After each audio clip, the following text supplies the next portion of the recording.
Okey ni. Gitu Pak.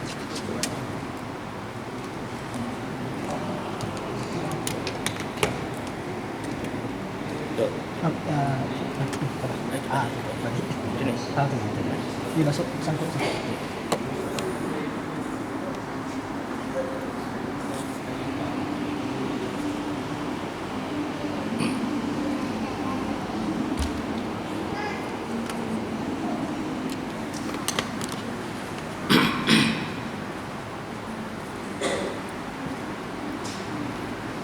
Assalamualaikum warahmatullahi wabarakatuh. Alhamdulillah rabbil alamin. Salatu wassalamu ala asyrafil anbiya'i wal mursalin wa ala alihi wa sahbihi ajma'in. Rabbi shrah li sadri wa yassir li amri wahlul 'uqdatam min lisani yafqahu qawli. Wala hawla wala quwwata illa billahil 'aliyyil 'azim. Yang dihormati musim majlis, terusnya muslimin dan muslimat yang dirahmati Allah Subhanahu wa taala. Di dalam surah Ali Imran, surah yang ketiga, pada ayat ke-35 Allah Subhanahu wa taala berfirman, A'udzu billahi minasyaitonir rajim. Idz qalat imra'atu Imran, Rabbi inni nazartu lak ma fi batni muharrar fataqabbal minni innaka antas samiul alim. Sadaqallahul azim. Ayat yang bermaksud, ingatlah ketika mana isteri Imran, surah Ali Imran, isteri Imran, dia menyatakan kepada Allah, wahai Tuhanku, aku bernazar kepadamu, yakni tentang anak di dalam kandunganku, akan ku merdekakan dia supaya menjadi hamba yang mengabdikan diri kepadamu. Maka terimalah dariku, sesungguhnya engkau maha mendengar lagi maha mengetahui. Ceritanya begini, ringkas cerita, yakni isteri Imran bernazar, tuan-tuan, sekiranya anak di dalam kandungan itu lelaki, dia akan memerdekakan anak ini supaya menjadi khadam pada Allah, bertugas berkhidmat untuk Islam. Tetapi lain yang lahir mendapat anak perempuan. Anak perempuan ini Maryam, dan daripada Maryam inilah lahirnya Isa alaihi salam. Jadi itulah di antara pengertian merdeka. Merdeka mengikut perspektif Islam ialah, tuan-tuan, di antaranya memerdekakan diri daripada perhambaan sesama manusia kepada pengabdian diri kepada Allah, sesuai dengan firman Allah dalam surah Az-Zariyat, surah ke-51 pada ayat 56. Matlamat Allah cipta manusia, jin baik, manusia baik, wa ma khalaqatul jinna wal insa illa liya'budun. Dan tidaklah kami menciptakan jin dan manusia melainkan supaya jin dan manusia ini mengabdikan diri kepada kami. Apa dia, tuan-tuan? Kita adalah hamba Allah. Sebagaimana orang yang makan gaji, yang bekerja, ada employer dia, ada majikan. Seorang pekerja tidak akan sama sekali melanggar undang-undang peraturan majikan, betul atau tidak? Apatah kita? Allah yang mencipta kita, Allah yang mencipta alam ini. Allahul ladzi khalaqas samawati wal ard wa ma bainahuma, surah As-Sajdah, surah ke-32 pada ayat yang keempat. Allah mencipta langit dan bumi dan apa yang ada di antara kedua-duanya, termasuk kita. Kalau tuan-tuan yang bekerja makan gaji, saya yakin dan percaya undang-undang peraturan di tempat kerja tuan-tuan tak akan langgar. Betul tak? Kalau kata 9 to 5 working hours, waktu bekerja 9 hingga 5, confirm pukul 9 dah punch card. Kenapa kita dengan Allah berbeza? Sedangkan tuan-tuan, Allah berfirman dalam surah Ar-Rahman, surah Ar-Rahman surah 55 pada ayat 29, tuan-tuan boleh rojok kitab tafsir Arab Saudi ayat ini pada muka surat 887. Kulla yawmin huwa fi sya'n. Allah Subhanahu wa taala menyatakan, aku ni setiap waktu di dalam urusan. Tuhan pun ada kerja, tuan-tuan, tapi dia tak letih macam kita. Kalau dia letih, balik awal kita. Tuhan dia tak letih. Kita kerja lebih sikit, overtime. Kan?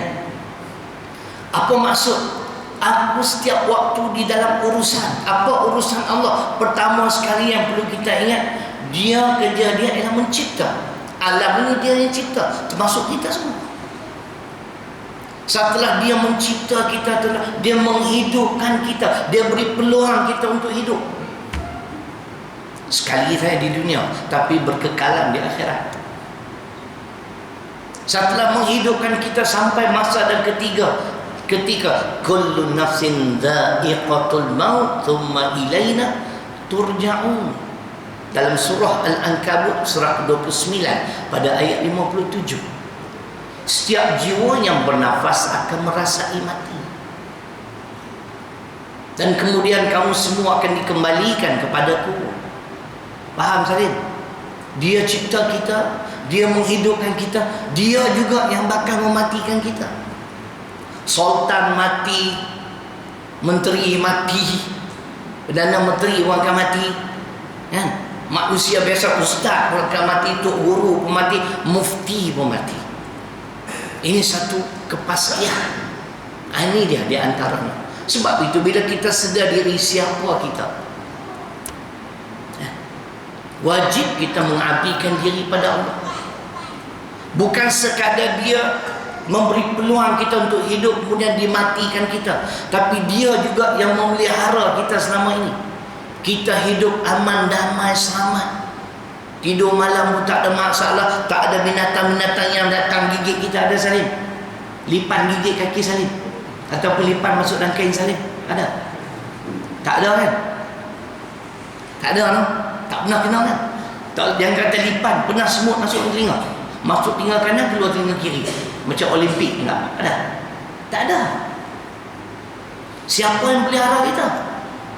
Allah.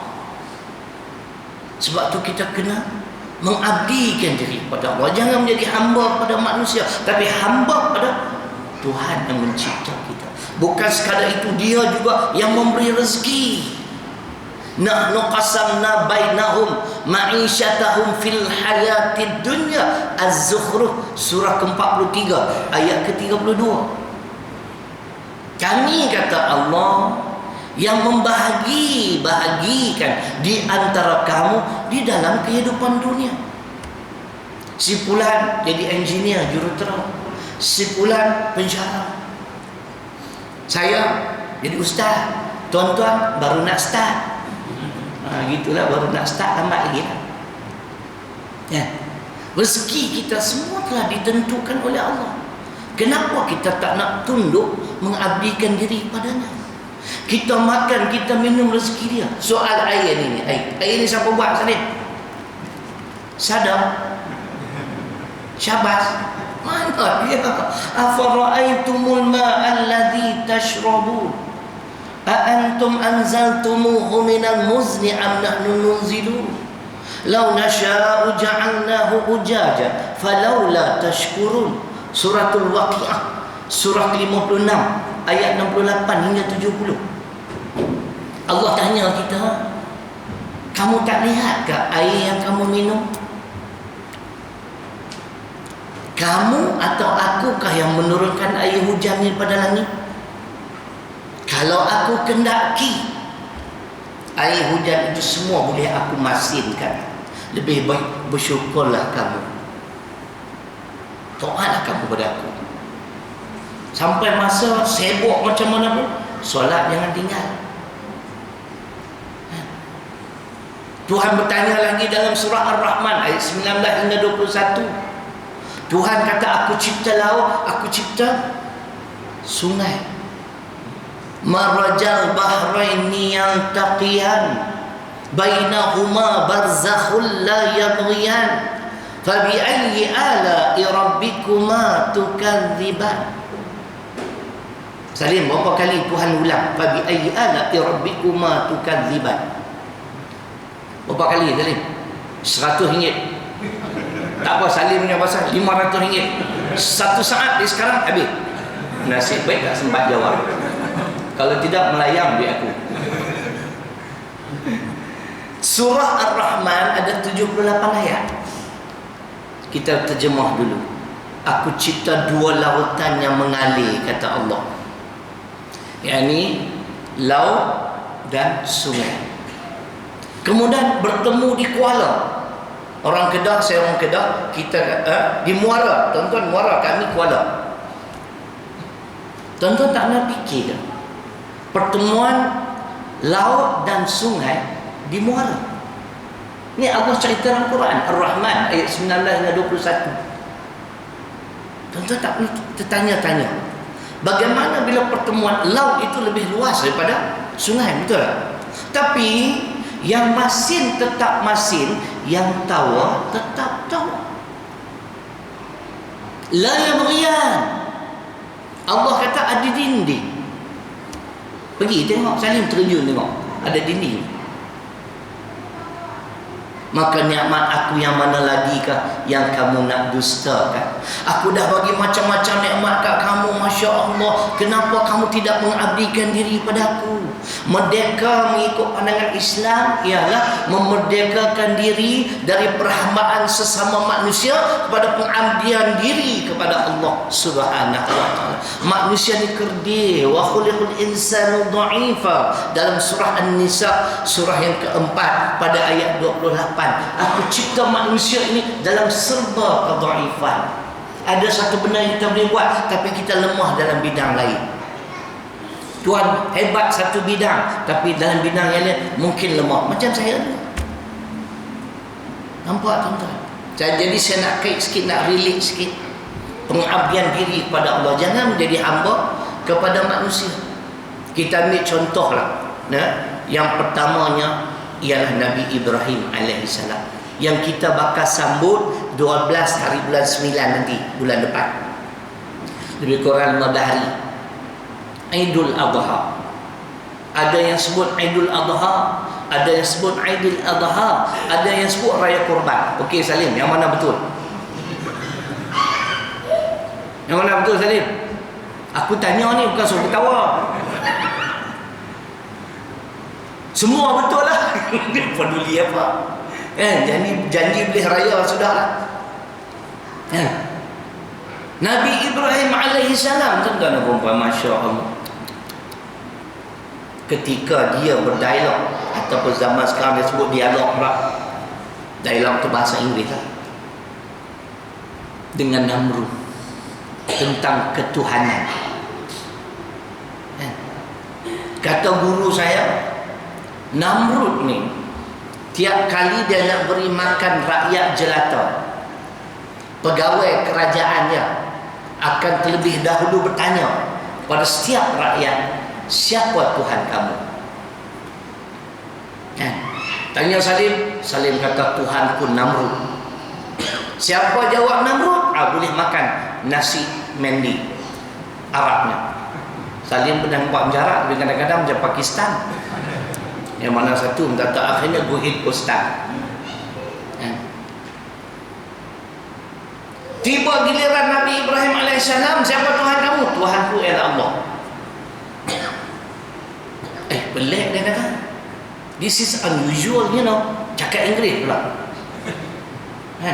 Ni pelik ni. Jawapan yang aku terima semua aku. Aku yang mentadbir kehidupan kamu, aku beri makan minum kamu. Tiba-tiba kamu minta mengaku aku sebagai Tuhan. Ini tuan-tuan. Manusia yang sedar diri siapa dia? Aku adalah hamba Allah, bukan hamba engkau. Tuhan yang bagi aku makan minum. Namrud tidak berpuas hati. Lalu berlakulah tuan-tuan debat perdana. Tapi bukan di RTM, bukan di TV3. Ini debat zaman Nabi Ibrahim. Kalau tuan-tuan nak tengok debat ini dalam surah Al-Baqarah ayat 258.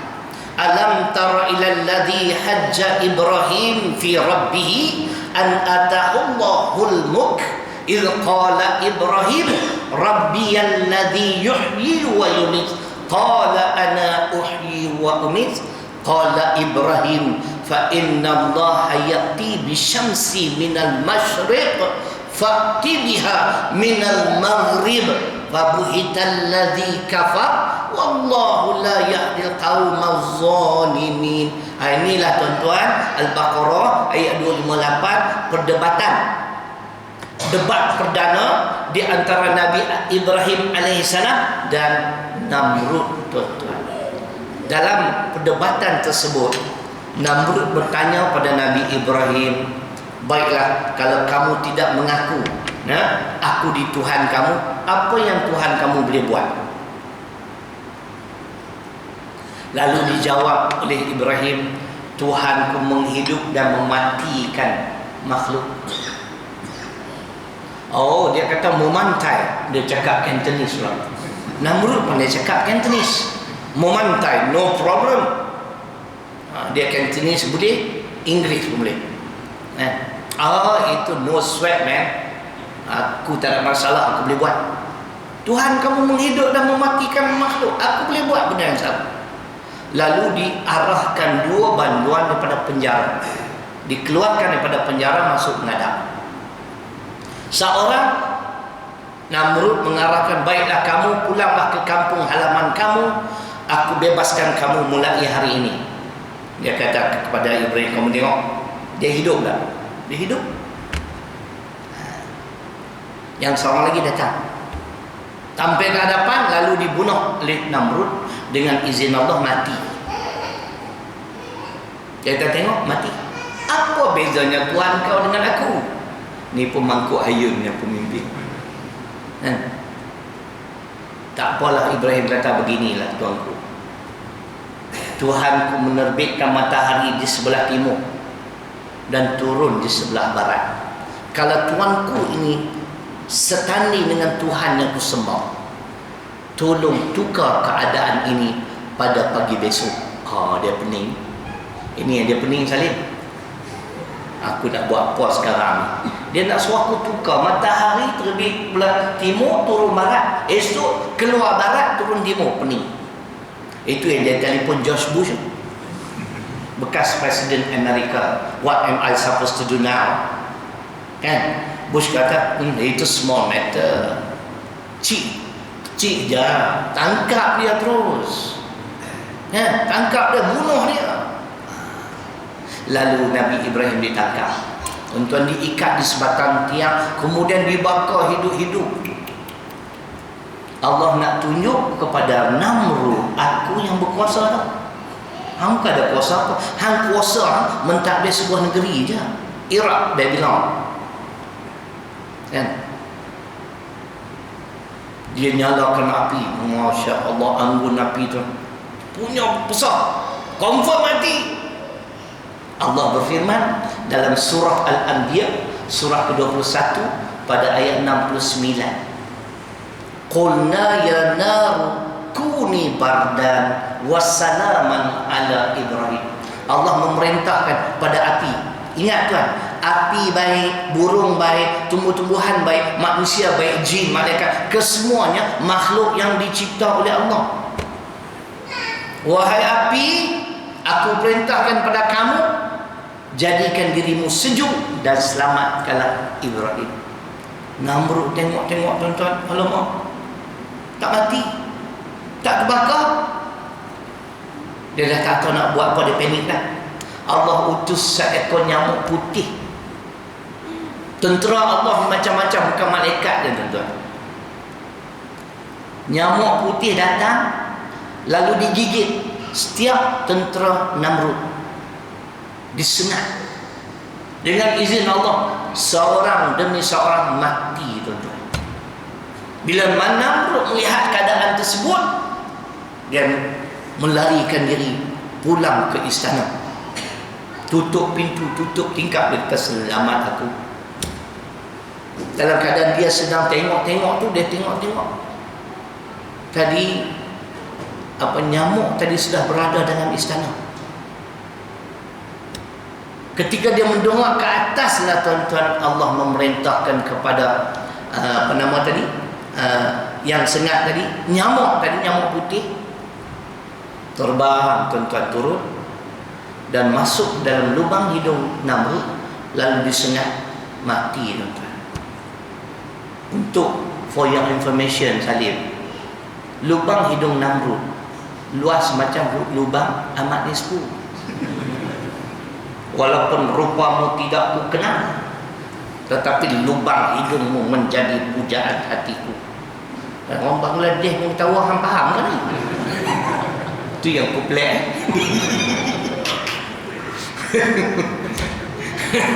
Tapi ini pengajaran nak bagi tahu tu. Jangan lawan Allah. Kita kerdil. Bila-bila masa Allah boleh musnahkan kita. Nampak? Setelah berhadapan dengan ujian dengan melalui Namrud, Allah uji lagi. Nak tengok sejauh mana pengabdian diri Ibrahim terhadap Allah. Apa yang berlaku, tuan-tuan? Allah perintahkan Nabi Ibrahim AS membawa Siti Hajar dan Ismail ke bumi Mekah yang kering kontang. Lembah yang kering kontang, manusia tak ada, air tak ada, makanan pun tak ada. Allah nak uji. Tapi Nabi Ibrahim dia sedar diri, aku ni hamba Allah. Allah cipta aku untuk aku mengabdikan diri hanya kepadanya, bukan kepada Namrud, bukan kepada makhluk-makhluk yang lain, tapi kepada Allah. Lalu dia bawa Siti Hajar dan Ismail yang masih kecil, ketika itu berumur 1 tahun, ditinggalkan di bumi yang lembah yang kering kontang. Fi'il, tabiat, perangai orang perempuan ni sama, semua sama, Alim. Betul. Kita yang kahwin kita tahu. Kita nak keluar rumah, dia mesti confirm tanya, ni abang nak pergi mana ni? Macam tu juga Siti Hajar, dia tanya, abang, apakah ini perintah Allah yang kamu akan meninggalkan aku dan anak yang masih kecil? Ini fi'il, tabiat orang perempuan. Orang rumah saya pun sama juga. Dia bukan tak tahu, setiap hari pukul 6 ke atas saya keluar untuk berdakwah. Dia selalu tanya, ni pergi ceramah, kita kadang-kadang naik boring nak jawab. Dah, aku nak pergi kahwin seorang lagi. Dia dengar tu tak tanya terus. Itu cerita dia, perangai orang perempuan. Tuan-tuan nak tengok soalan Siti Hajar dalam hadis Bukhari yang panjang tentang kisah tadi. Bila dia mendapat jawapan, ya ini perintah daripada Allah, Siti Hajar dengan penuh kerelaan, pulanglah kamu kepada Siti Sarah. Nabi Ibrahim, abang dia isteri 2. Dia kahwin dengan Siti Sarah. Siti Sarah mandul. Dia kahwin dengan Hajar, dapat anak. Tapi takdir Tuhan, dia pulang ke Siti Sarah. Takdir Tuhan, Siti Sarah mengandung. Saya dipahamkan dalam kitab tafsir menyebut, tuan-tuan, ketika itu umur Siti Sarah 99 tahun. Nabi Ibrahim 120 tahun. Tuan-tuan boleh bayang, muslimat boleh bayang, kalau seorang wanita berumur 99 tahun mengandung. Pergi klinik kerajaan. Kan? Tua dah terketak-ketak. Kan? Nurse tanya, tu Nek, datang untuk apa Nek? Demam. Bukan demam, mengandung. Boleh bayang, silat-silat dengan misi lari 99, mengandung lagi. Nak buat macam mana misi? Datuk power lagi. Datuk dia minum tongkat lagi. Itu nak pergi hilang ngantuk saja. Kan? Takdir Tuhan, lahirlah Nabi Ishak.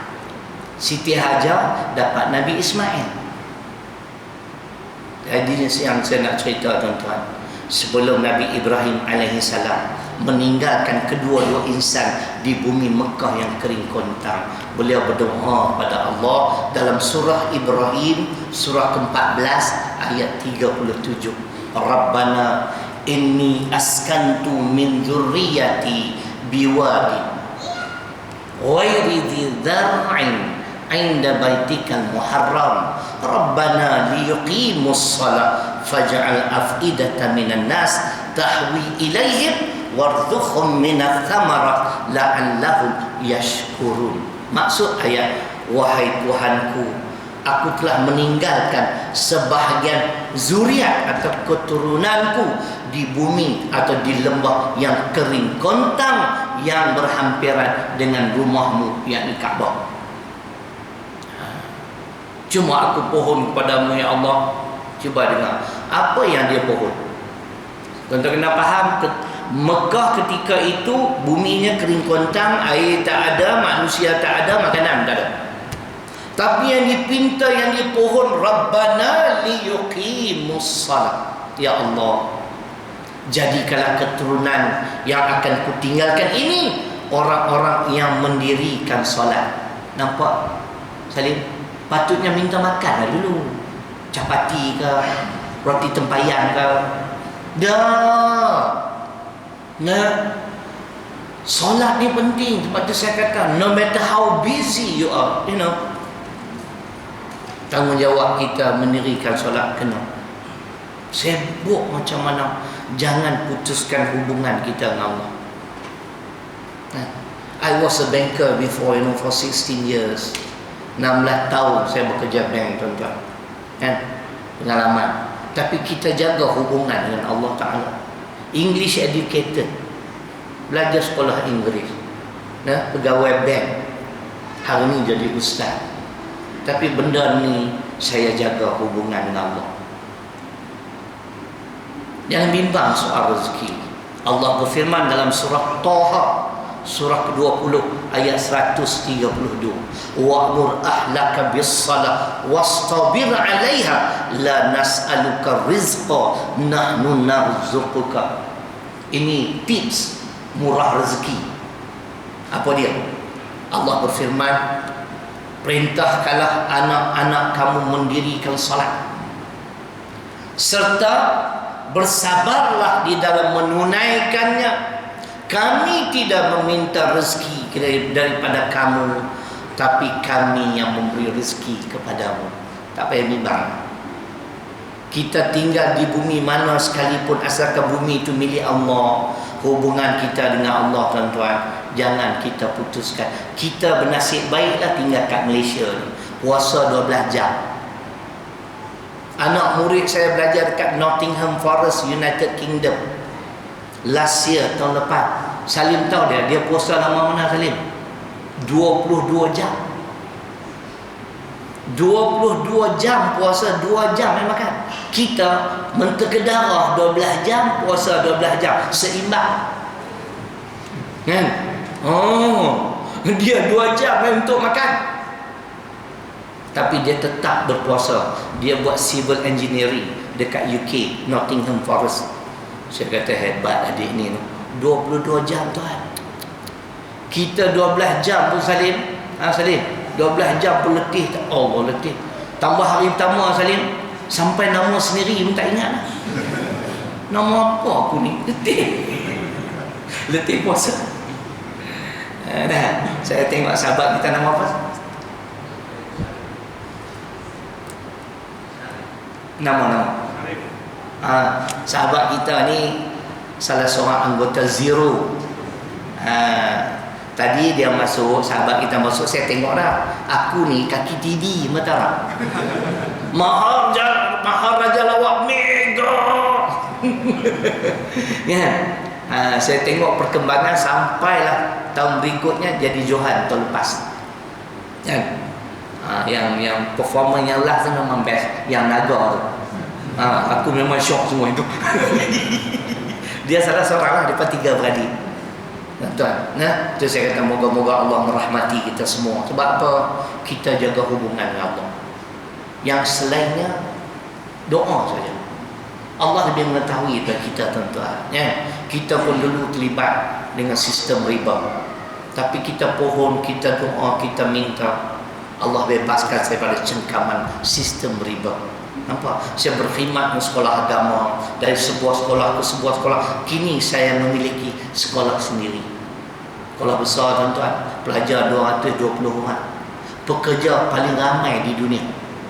Ada cikgu 220 orang murid, pekerja 50 orang. Ramai tak Salim? Ramai kan? Yuran yang kita pungut 20,000, kos operasi sebulan 50,000. Setiap bulan saya kena cari 30,000. Dengan kata mah bagi bonus 10 bulan gaji kat Salim. Bagilah sebulan kat sekolah aku. Tapi inilah tuan-tuan, kita kena yakin Allah yang menentukan. Kita jaga hubungan kita baik dengan Allah. Yang lain dia tahulah macam mana nak jaga kita. Alhamdulillah masuk tahun ke-8. Perjalanan tahfiz mutmainah alhamdulillah berjalan lancar. Saya pengurusi, tapi tak ada kepentingan di sekolah. Saya cari dana, saya cari duit bina 2 juta bangunan, tuan-tuan. Tapi kesemua tu geran-geran tak ada nama saya. Kita buat untuk Islam.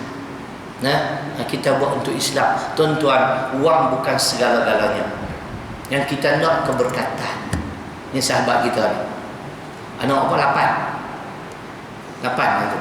Sahabat yang bawa saya kereta limo, KLA. Tuan-tuan ingat senang nak dapat duit bawa limo. Kadang-kadang dia orang kena kena kaji semula lah. Pembayaran pada teksi limo. Tak berbaloi, tuan-tuan. KLA pergi Melaka, pergi balik berapa ratus kilometer. RM150 bayaran. Baloi ya. Ingat senang. Tapi saya bagi tahu dia jangan bimbang. Jaga solat. Yang lain Allah jaga kita. Alhamdulillah. Walaupun dapat sikit, tapi yang penting keberkatan. Bukan saya nak puji sahabat ni, anak-anak dia semua pandai-pandai belajar. Saya kata insya-Allah umur awak panjang esok, anak-anak berjaya, awak shake leg saja, goyang kaki, tak payah kerja orang. Tu cerita dia. Yang kita nak keberkatan. Laisal ghina an kathratil arab, walakinnal ghina ghinan nafsi. Bukanlah kaya itu dengan memiliki harta benda yang banyak, tetapi kekayaan sebenar ialah kaya jiwa. Jiwa yang merasa cukup, jiwa yang merasa puas dengan nikmat kurniaan Allah. Mungkin di Malaysia ni tuan-tuan dan puan-puan, ustaz yang paling miskin di Malaysia saya naik wira je 1.5 manual. Tu pun dah makan minyak hitam lah.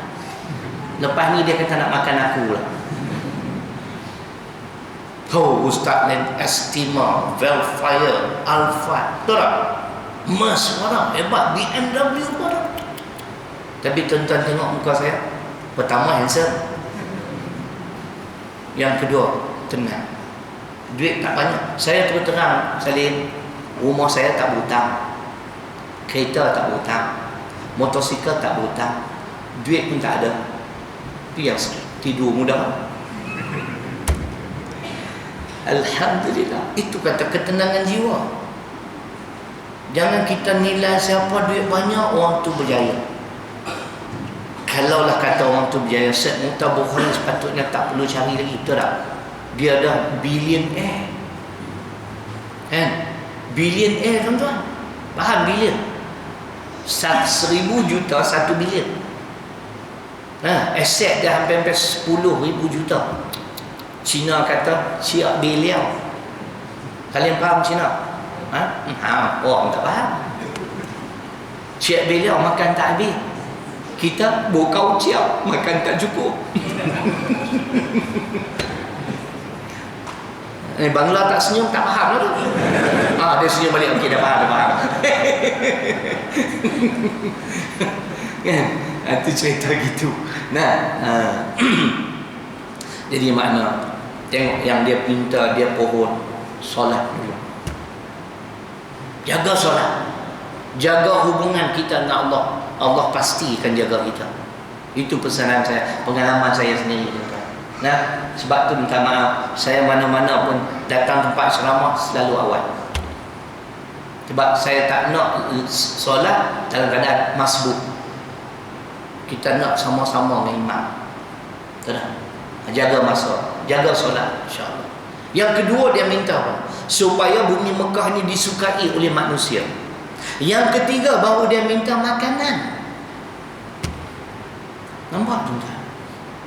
Yang ketiga baru dia minta makanan.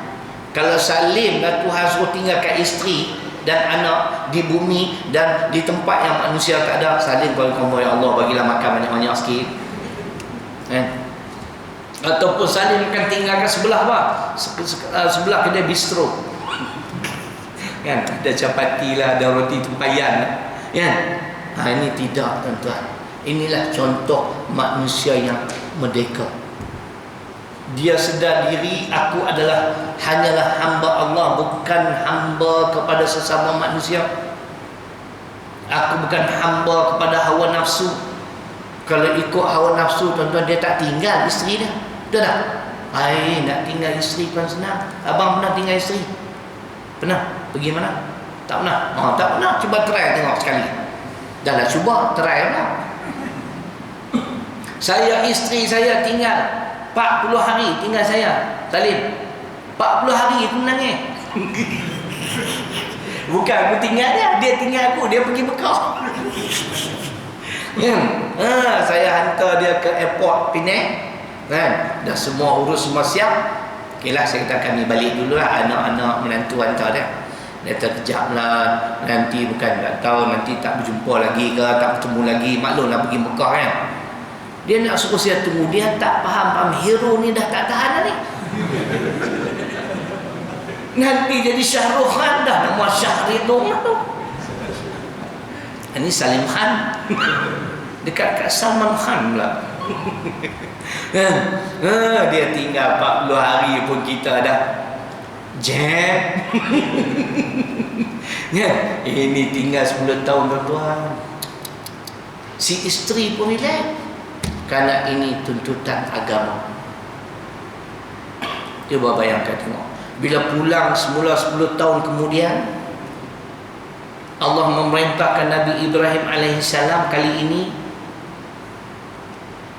lebih perit perintah Allah, sembelih Ismail. Allahumma Salim sanggup atau tergamak atau tidak nak sembelih anak? Salim tak sampai hati. Sembelih lembu? Oi, Salim boleh sembelih lembu? Saya jangan kata nak sembelih anak, tuan-tuan, sembelih lembu pun saya tak sampai hati. Kan? Bila saya masuk korban, kita peganglah tali kan. Tukang sembelih-sembelih. Lembu, tuan-tuan, dia nak menghabiskan hayat dia, makan masa yang panjang. Kadang-kadang 10 minit tak mati lagi. Kita tengok punya sedih.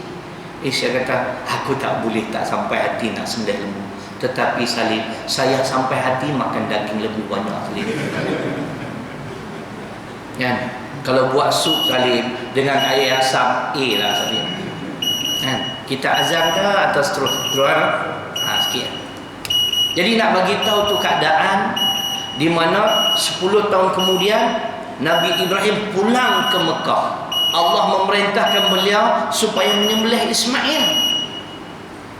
Ayat sembelih Ismail inilah tentang sebahagiannya dijadikan lagu. Oleh siapa? Wahidah. Tahu Wahidah? Isteri Akirawa. Ayat lagu itulah Wasini tu. Tak pernah? Tak tahu kan? Mada taro hakada wakada. Ayahdina. Kan?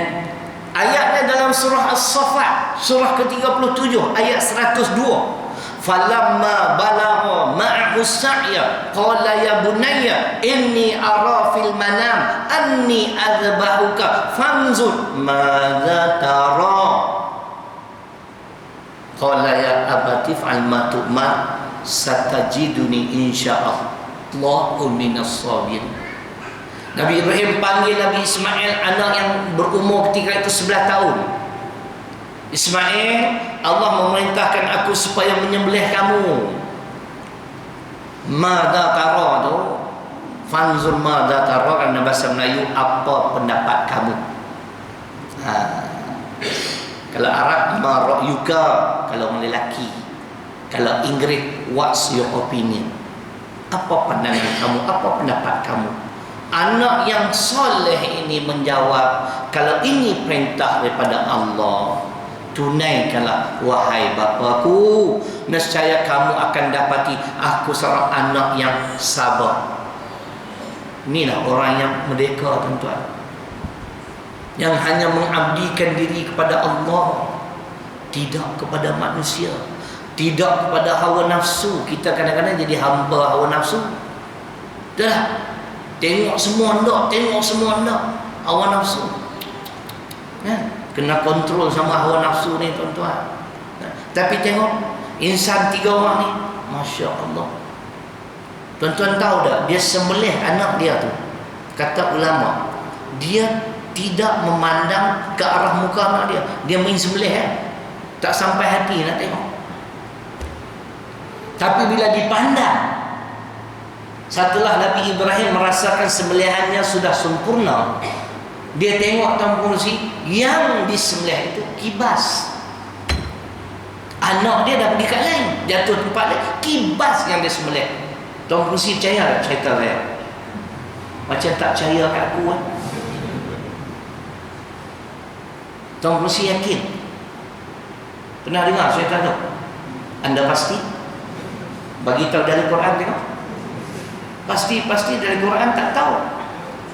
Cerita Allah ganti sembelihan dengan kibas dalam surah yang sama. Kalau tadi 102, selang 5 ayat 107. Wa fadainahu bidzibhin azim, dan kami ganti Ismail dengan sembelihan yang besar. Apa dia? Kibas. Kibas datang daripada mana? Kemboja. Murah kot sana. Kibas inilah, tuan-tuan, yang dipersembahkan, yang dikorbankan oleh Habil. Allah dah buat dah sedemikian rupa, tuan-tuan. Akhirnya menjadi satu syiar kepada kita. Kita mengadakan korban setiap tahun. Semua duk sekali menjadilah. Habil mempersembahkan kibas yang cantik, gemuk. Qabil, dia mempersembahkan gandum yang buruk. Allah terima korban Habil. Habil lah yang layak mengahwini Ikrimah, adik pada Qabil. Qabil kena kahwin lelaki budak, tapi Qabil degil, dia tak nak. Aku nak kahwin juga adik aku sebab lawa. Itu permulaan korban dalam Islam. Nak tahu surah Al-Ma'idah, surah kelima, bermula ayat 27 hingga 30. Yang akhirnya Qabil dia bunuh Habil karena hawa nafsu. Fatawa'as lahu nafsuhu qasla akhi faqatalahu fa asbaha minal khasirin. Tu dalil dia. Dia telah dikuasai oleh hawa nafsu. Dia nak kahwin juga walaupun adik dia sendiri menyalahi syariat bapanya Nabi Adam. Akhirnya dia bunuh saudara kandungnya, yang ini Habil. Dan dia tergolong dalam golongan orang yang rugi. Sebab tu, tuan-tuan, siapa yang gagal memerdekakan diri menjadi hamba pada hawa nafsu, pasti dia akan menyesal. Nampak? Jadi kesimpulannya, tuan-tuan, kalau kita kaitkan dengan peristiwa tadi, Nabi Ibrahim, Siti Hajar dan Ismail, apa message yang Allah nak sampaikan? Ya? Bukan soal mereka saja. Inilah sifat seorang Islam. Apa dia Islam? Apa makna Islam? Karena nama Syahrirul Islam, nama Muhammad Islam. Kalau tuan-tuan tengok betul-betul message yang nak disampaikan oleh Allah ialah sifat orang-orang Islam yang sejati. Pertamanya apa dia? Orang-orang Islam ni adalah orang-orang yang senantiasa tunduk dan patuh mengikut perintah Allah. Betapa susah sekalipun. Ni apa nama tahfiz Ustaz Ida? Tahfiz Ustaz Ida. Berapa ramai dah ada? Tak tahu. Ada 1000 orang. Adik ada berapa orang adik? 25. Dah berapa juzuk lah? 15? Nanti Ustaz nak test tengok betul ke awak ingat. Kenal tak Ustaz ni? Kalau antum semua hafiz, Ustaz tak bimbang ni bapa hafiz. Sebab anak nama Muhammad Hafiz.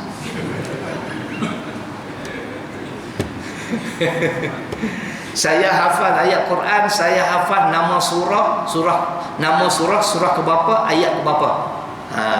Jadi bila audience dengar, dia balik rojok, dia tengok betul ada. 100% perfect tak? Tidak, kita tak boleh cakap. Kalau kita kata perfect, itu angkuh namanya. Lebih baiklah kita kata 99.99%.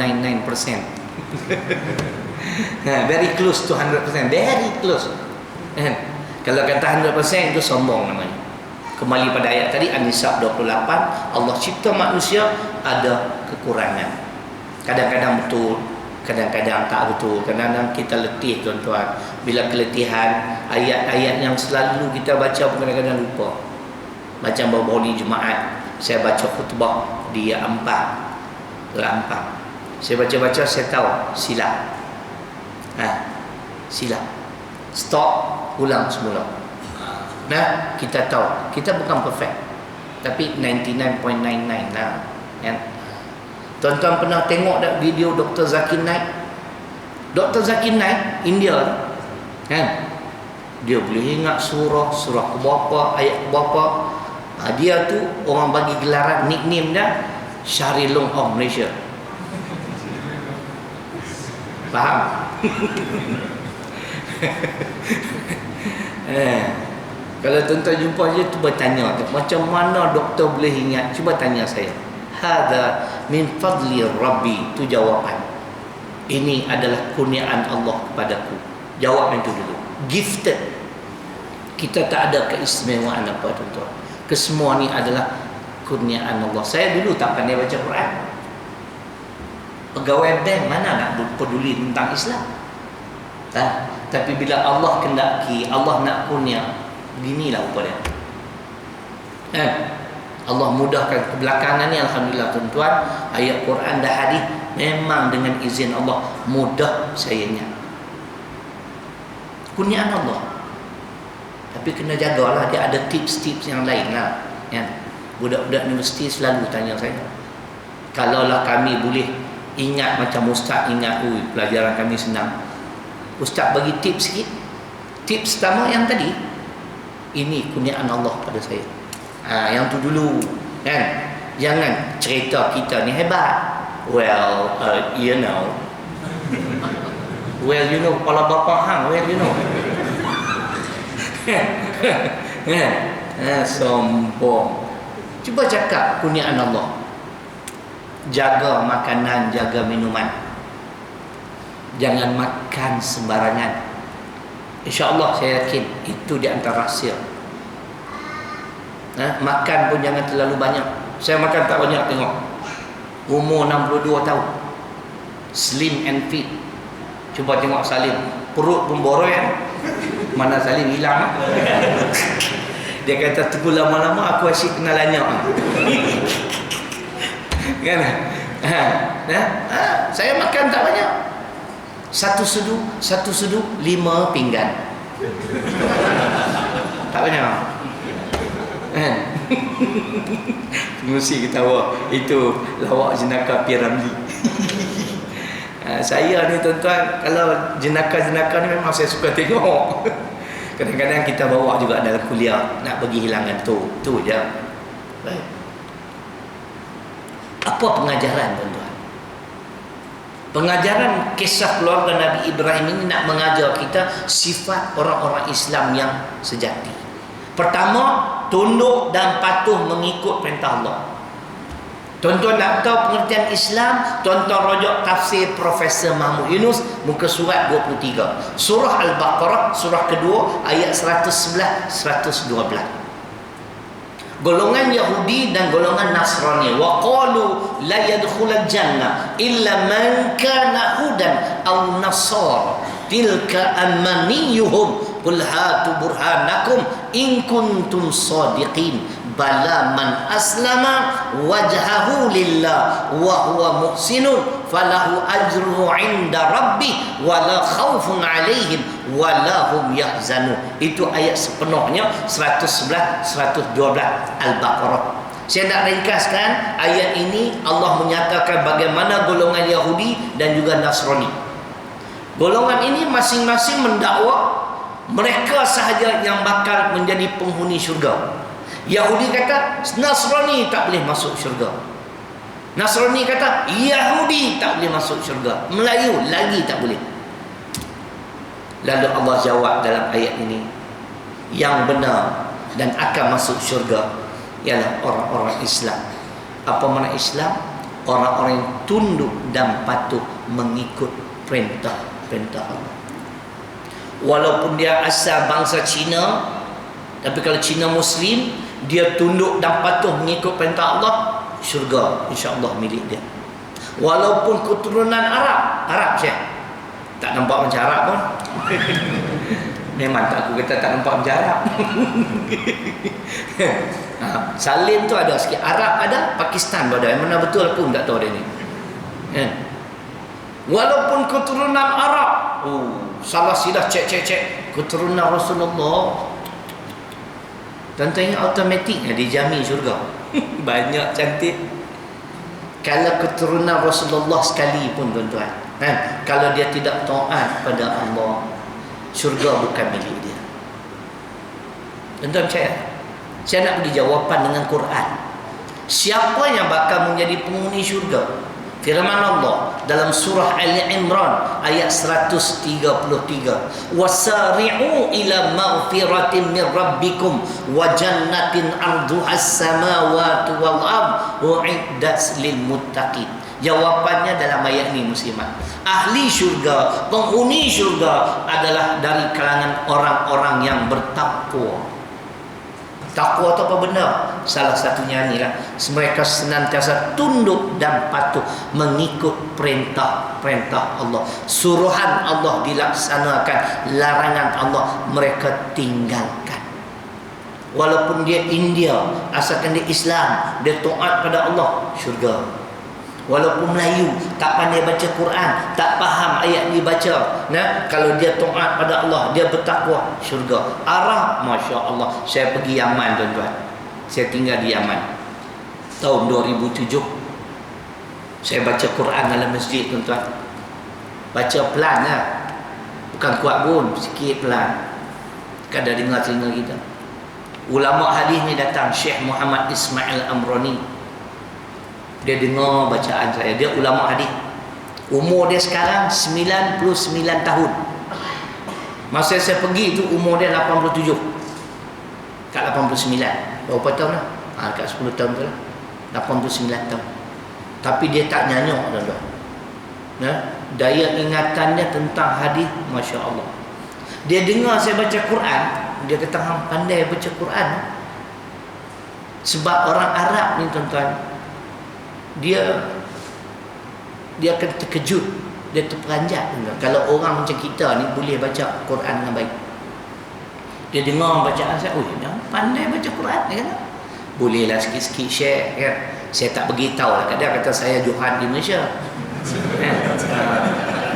Johan tilawatul Quran. Kan, nanti beritahu dia lagi kaget pula. Apa Arab masuk orang. Sekali tengok macam Arab, dua kali tengok Pakistan. Saya kenal saudara Salim ni tuan-tuan, dah 20 tahun lebih. Dia pun dah masak dah PM saya. Salim no? Salim kecil hati kah? Marah kah? Ayah nak marah. Kalau marah kena jual. Itu cerita dia. Bangla pun boleh gelak tu yang aku heran. Hang faham tak? Faham saya cakap? Faham tak? Okey lah tu. Ni yang pertama. Mesej yang pertama untuk menyatakan sifat seorang Islam ialah senantiasa tunduk dan patuh mengikut perintah Allah. Suruhannya baik, larangannya baik. Kita tak cari alasan, oi susahlah nak buat, payahlah. Faham? Yang kedua, pengajaran yang kedua, sifat seorang Islam ialah tidak menentang. Tidak menentang apabila arahan itu datang daripada Allah dan Rasul. Faham? Ini perintah Allah. Saya kalau diberi pilihan tuan-tuan, solat dan puasa, saya lebih suka solat. Solat 5 minit je. Puasa 12 jam. Betul tak? Kalau diberi pilihan, tapi kita tidak diberi pilihan. Wa ma kana li mu'minin wala mu'minatin idza qadallahu wa rasuluhu amra ay yakuna lahumul khiyaratu min amrihim wa may ya'sillaha wa rasulahu faqad dhalla dhalalan mubina. Al-Ahzab ayat 36. Ingat, manusia salin tidak diberi pilihan. Suka tak suka, wajib kena ikut ketetapan Allah. Dah beli dah kitab pimpinan Ramai yang saya minta? Belum beli ni. Belilah satu. Tuan-tuan rojak pimpinan Ar-Rahman, keluaran jabatan Perdana Menteri, ayat ini pada muka surat 1110. Surah ke-33 Al-Ahzab ayat 36. Cuba pergi tengok tafsiran ayat ini. Makna manusia tidak diberi pilihan. Faham kan? Kita hamba Tuhan tau. Kita ni employees.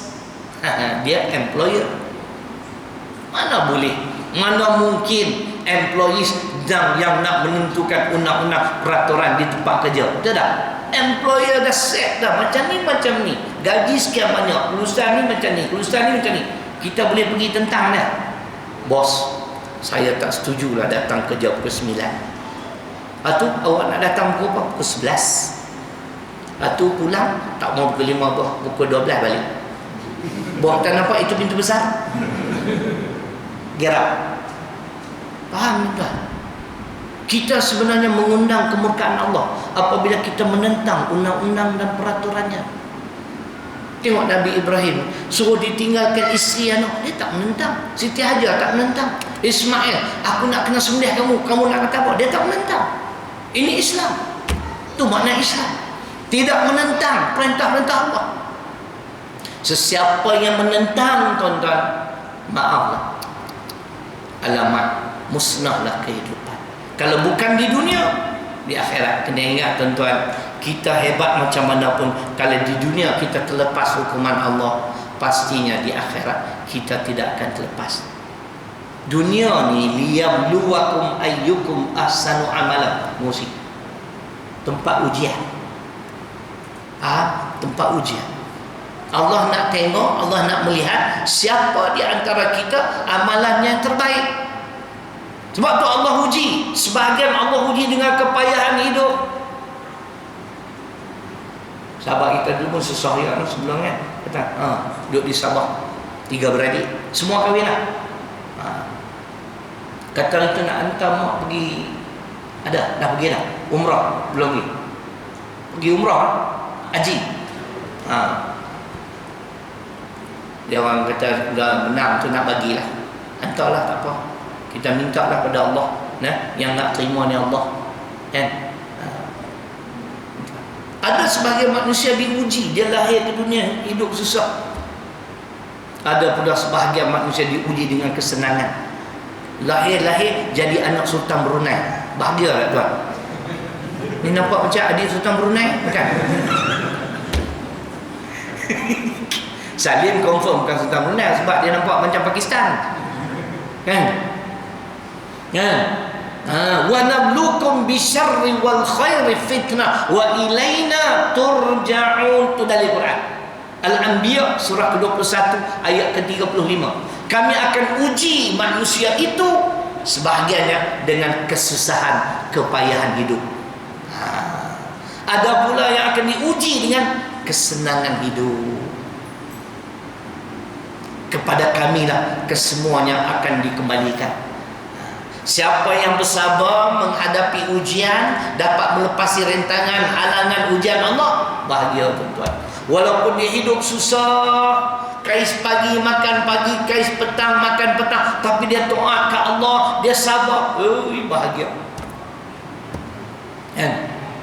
Saya doalah sahabat kita, mudah anak-anak dia berjaya semua cemerlang. Hafiz, anak sulung dia Hafiz. Daripada Hafiz tuan-tuan yang masuk engineering lebat kan sekarang. Sam yang pertama dia dapat poin tertinggi CGPA dah 3.75 yang cemerlang di dalam kelas. Seorang Hafiz anak dia yang muda, dia tunggu kursiah. Dia kais pagi makan pagi, kais petang makan petang. Kan? Tu Allah uji lah. Tapi saya bagi semangat dia memang. Kan? Hidup berkat. Tengok anak-anak sekali. Minta maaf lah, kadang-kadang yang kaya-kaya anak-anak malaun pun banyak. Betul tak?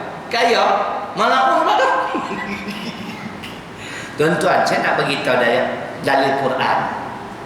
Ada masa ketika kalau kita salah guna kemewahan, kekayaan, kesenangan kurniaan Allah, akhirnya dia tidak memberi manfaat pada kita. Saya nak tanya Salim lah, sebab saya dengan Salim okey. Lanyak macam mana pun Salim tak lari. Ni nak jemput lagi Salim. Aku pun tak mau datang. Hampa ni duduk hujung dunia. Jauh sangat. Orang ni kaya Salim. Jutawan. Ada 100 juta ke Salim dalam akaun bank. Tapi bila dia jatuh sakit Salim, dia pun masuk ICU. Sebelah katil dia tu orang susah pun ICU juga. Cuba tuan-tuan tengok, sama-sama di dalam bilik ICU, apa doktor masukkan ke dalam mereka? Air kosong kan? Betul tak? Betul Salim? Betul tak? Air dia 100 juta. Sepatutnya kalau saya ada 100 juta, sebelum nak masuk ICU saya wasiatkan doktor setiap tengah hari masuk 7up. Belah malam kok sini masuk tom yum 3 rasa. Duit aku banyak weh. Tapi Tuhan nak tunjuk Salim, money is not everything. Yang uang bukan segala-galanya. Bila Allah nak uji kita, wang itu tak langsung boleh memberi manfaat. Kena buka Quran lah.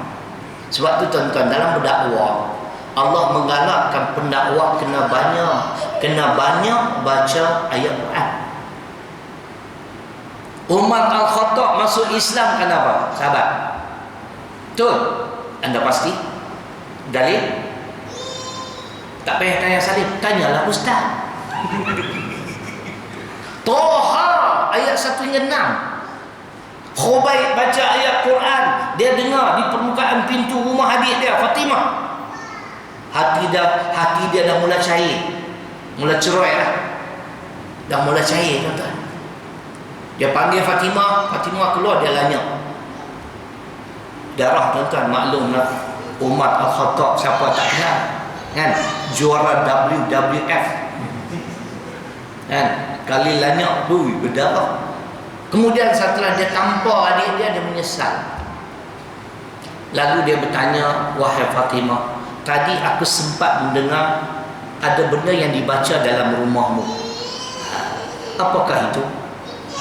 Fatimah kata, kamu tak layak untuk mendengarnya. Kamu pergi bersih diri dulu. Kemudian dia datang kali kedua. Khubayb baca Taha wa anzalna 'alaikal qur'ana litashqa ayat 1 hingga 6. Sebahagian kata 1 hingga 5. Yang mana betul? Bagi saya dua-dua betul. Dia dengar ayat kesemula Salim, cair hati dia. Jadi lembut. Dia kata, bawalah aku pada Muhammad, aku pun nak isi borang juga. Ahli semua hidup. Faham? Borang pun tak faham. Tu cerita dia. Sebab tu tuan-tuan dan perempuan, dengar baik-baik lah. Ni ulama, pandangan ulama, mana-mana anak-anak kita yang degil, tak dengar cakap, itulah rahsia dia. Why not Apa salahnya kita cuba baca ayat 1 hingga 6 surah Toha ketika anak kita tidur. Mesti dia tidur, biar dia tidur dulu. Baca, tiup kat sini, minta kat Allah. Bukan anak saja. Kalau isteri yang tak dengar cakap, hak queen control tu lah. Mesti queen control lah. Saya nak scare. Okey. Line clear. Kita serupa. Ataupun muslimat, suami yang tak dengar cakap kan, tapi jangan beritahu dah. Tunggu dia tidur dulu. Merangkak pelan-pelan, kan? Baca Bismillahirrahmanirrahim, Toha sampai ayat 6, kemudian tiup kat ubun, tidur sebelah dia, baru tidur. Muslimat tidur, dia pula bangun, baca kat hampa lah, tiup pula. Tengok bangun dua-dua esok semua lembut. Barulah aman rumah tangga. Kan nak gila ngantuk kata apa? Ayat Quran, fadzakir bil Qur'ani ma yakhafu wa'id.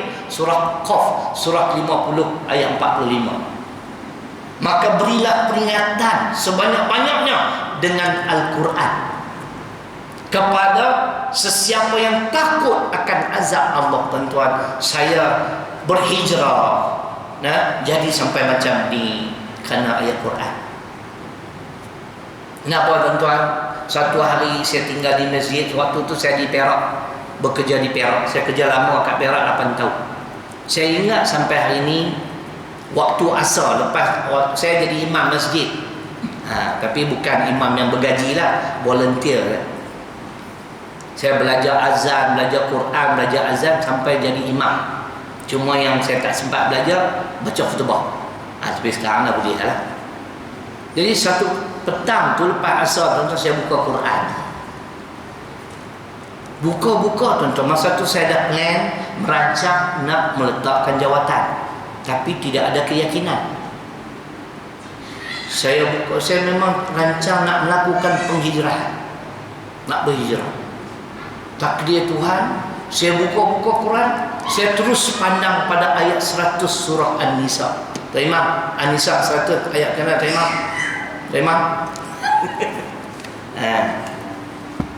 Ayat tentang kelebihan berhijrah. Nampak? Bila saya tengok Tuan Imam, kan, saya mula meyakini.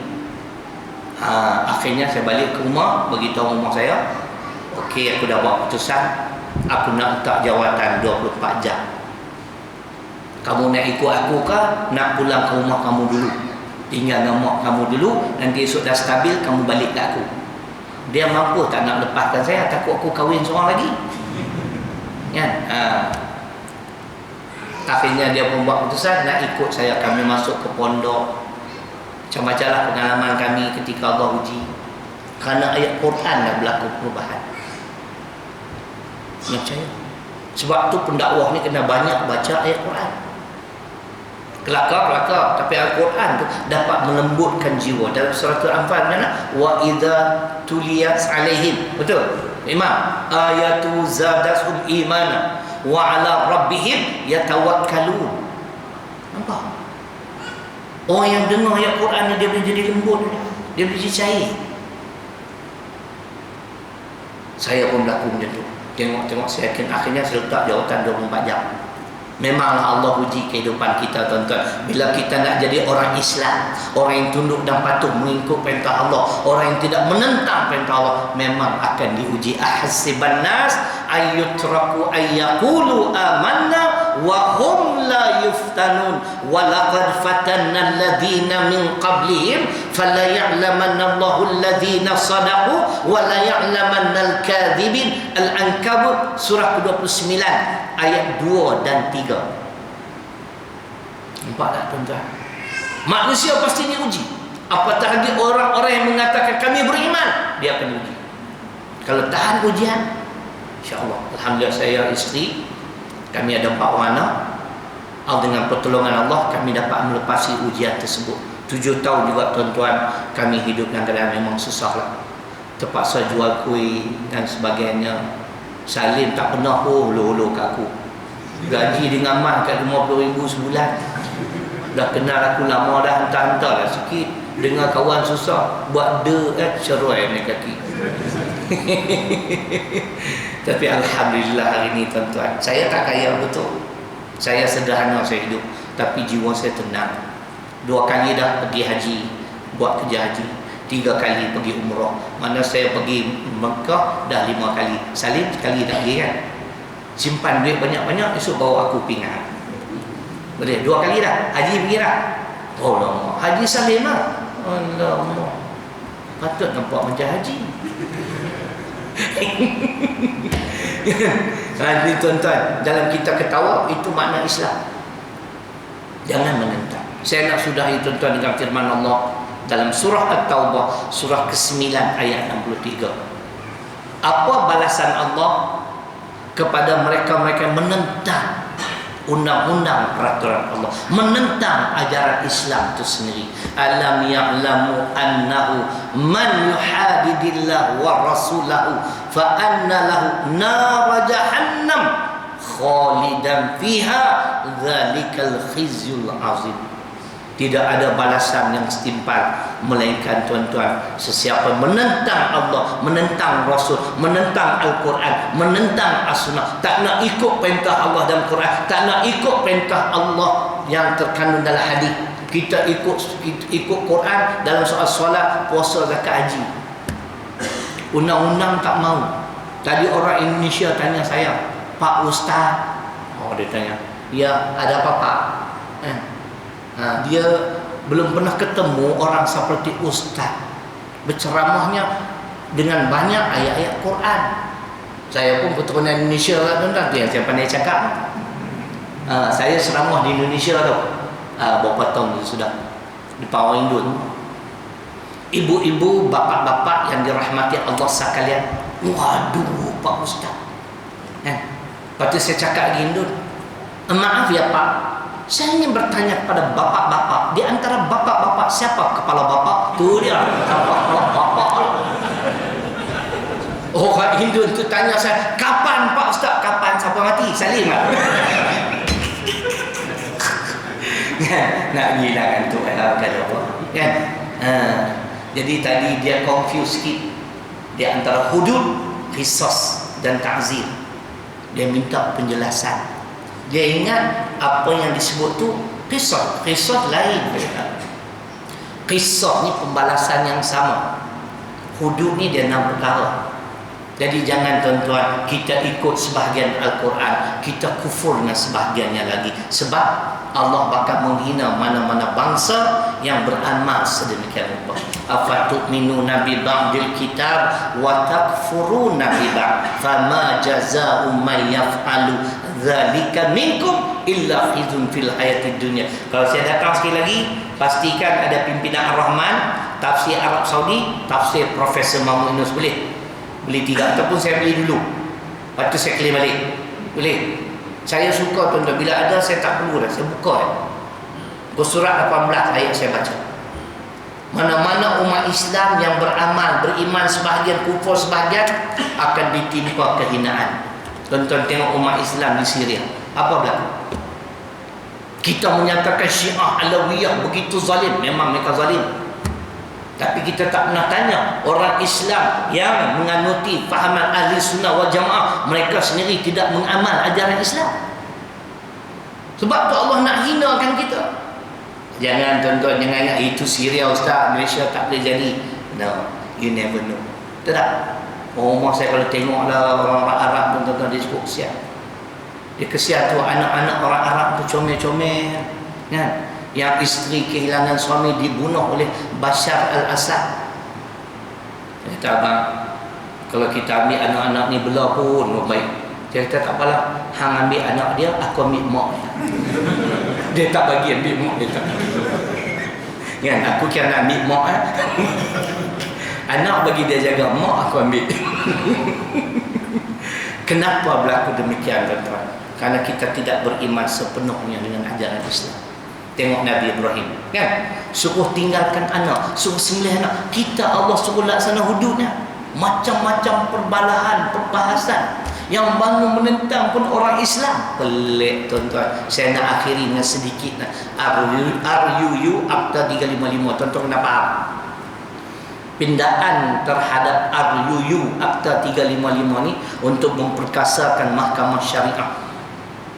Mahkamah syariah ketika ini sebatan kepada penzina 6 kali sebatan. Tapi kali ini kita akan memperkasakannya dengan 100 kali sebatan mengikut panduan Al-Quran An-Nur ayat 2. Faham? Dan tuan-tuan tolong perjelas pada sahabat-sahabat bukan Islam, mahkamah syariah tidak ada kuasa untuk menghukum atau membicarakan orang kafir. Tak boleh. Orang kafir tak boleh dihadapkan ke mahkamah syariah. Dan kita nak tukar cara sebatan, tuan-tuan. Tuan-tuan tahu tak, sebatan di Malaysia ni penjara Kajang yang melaksanakan sebatan. 6 kali sebatan pada penzina. Sekali sebat, kalau Salim kena sebat, hilang punggung. Tak ada punggung lah baru. Tapi Islam sebat tuan-tuan macam ni je. Nah, macam seolah-olah kita pegang buku kat sini, macam tu je. Pakai baju, sakit kan? Islam bukan nak menyiksa, tapi nak mendidik. Saya tak pandai sains. Tuan-tuan jemput Dr. Jamnul Mulkan. Dia boleh kait kenapa sebatan kepada orang yang berzina belum berkahwin 100 kali sebatan. Dia ada sebab mengikut pandangan sains. Dia akan bawa ayat Quran. Nampak tak? Saya tengok TV tunjuk baru ni, sebatan mengikut syariat ni, Masya Allah, yang Kajang tu, tuan-tuan. So kalau ni dia lanyak, saya katakan balik awal. Kalau 6 kali jam, pegang-pegang punggung tak ada, tuan-tuan. Satu sebatan dia tunjuk, dia buat contoh, ada video yang bercakap tu pegawai kerajaan. Dia menyokong sepenuhnya untuk memperkasakan mahkamah syariah. Dan dia yang menyebut mahkamah syariah tidak boleh membicarakan orang-orang bukan Islam. Orang-orang bukan Islam itu dalam Quran dah lama aja. Al-An'am ayat 108. Hak mereka kekal walaupun mereka hidup di dalam sebuah negara Islam. Nampak? Yang pernah saya bahas ketika dulu. Okey? Jadi itulah Islam, tuan-tuan. Yang ini jangan menentang. Siapa yang menentang At-Taubah ayat 63, balasan Allah kekal di dalam neraka jahanam selama-lamanya. Jadi mudah-mudahan kesemua kita dirahmati Allah, menjadi seorang hamba yang senantiasa tunduk dan patuh mengikut perintah-perintahnya, dan kita tidak akan sekali-kali menentang perintah dan suruhan Allah dan apa yang dinyatakan oleh Nabi sallallahu alaihi wasallam. Akhir sekali, 11 bulan 9, saya ingin sarankan kepada AJK Surau, Tuan Musi, apa kata kita buat satu perubahan macam masjid-masjid di Sungai Petani di negeri Kedah yang saya tinggal. Di Sungai Petani setiap tahun, tuan-tuan, 9 Zulhijjah, tahun ni 11 bulan September, kita menganjurkan majlis berbuka puasa. Sebab 9 Zulhijjah disunatkan puasa untuk orang yang tidak menunaikan haji. Kita puasa 1 hari, buat announcement, pengumuman, okey, pihak surau akan menganjurkan majlis berbuka puasa pada 11 September.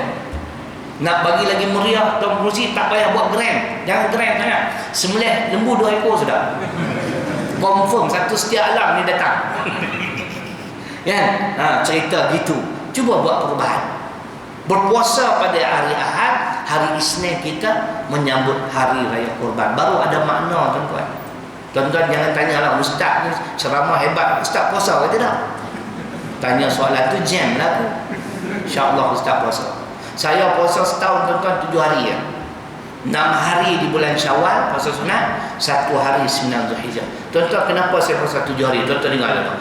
6 hari di bulan Syawal, ganjaran pahala seolah-olah berpuasa sepanjang tahun. Jadi apa perlu puasa Isnin Khamis? Tak perlulah, pahala ada banyak lah. 9 Zulhijjah, Allah bakal mengampunkan dosa setahun yang dulu dan setahun yang akan datang. Tak buat rugi, kan? Jadi saya syorkan buat perubahan, buat setiap tahun. Keluarlah sikit duit surau bukan ada 500,000. Cakap dengar Salman Salim beritahu 500,000 rupiah. jam RM500 jam. Nah, jadi sekadar itu tuan-tuan, ribuan kemaafan, terkasabasan sebagainya. Sebagaimana saya sebut tadilah, kalau tuan-tuan rasa nak menyumbang, projek A kami sedang berjalan, sebuah bangunan tambahan. Pamphlet saya dah edar dah tiap kali datang. Bolehlah bentang sejadah sikit, dapat berapa pun syukur. Kita sedang membina bangunan tambahan, kosnya 200,000. Kalau tuan-tuan yang bekerja ingin dapat pelepasan cukai, bayar zakat melalui kami, tak perlu bayar cukai. Kami ambil zakat sekolah di Kedah, kami ambil zakat negeri Perlis. Dan projek yang besar tahun depan, projek B, 2 juta. Itu sebuah kompleks yang kami akan wujudkan dengan izin Allah untuk sekolah menengah perempuan. Sekarang yang kami ada sekolah rendah lelaki dan perempuan, sekolah menengah lelaki. Tapi pelajar perempuan setelah tamat sekolah rendah tak ada tempat untuk menyambungkan pengajian. Justru kami, insya-Allah kami akan usahalah mewujudkan tahfiz untuk menengah perempuan. Terima kasih Tuan Menerusi, Ibu Maafan semua, moga sahabat kita, insya-Allah saya doakan dia akan bakal mendapat anak bulan sebelah ni. InsyaAllah dapat anak soleh dan soleha, jaga solat kita semua, banyak berdoa pada Allah. Allah akan mengatur kehidupan kita ke arah yang dia lebih redha, insyaAllah, yakin dan percaya. Aqulu qawli hadha wa astaghfirullah alladhi mali wa lakum.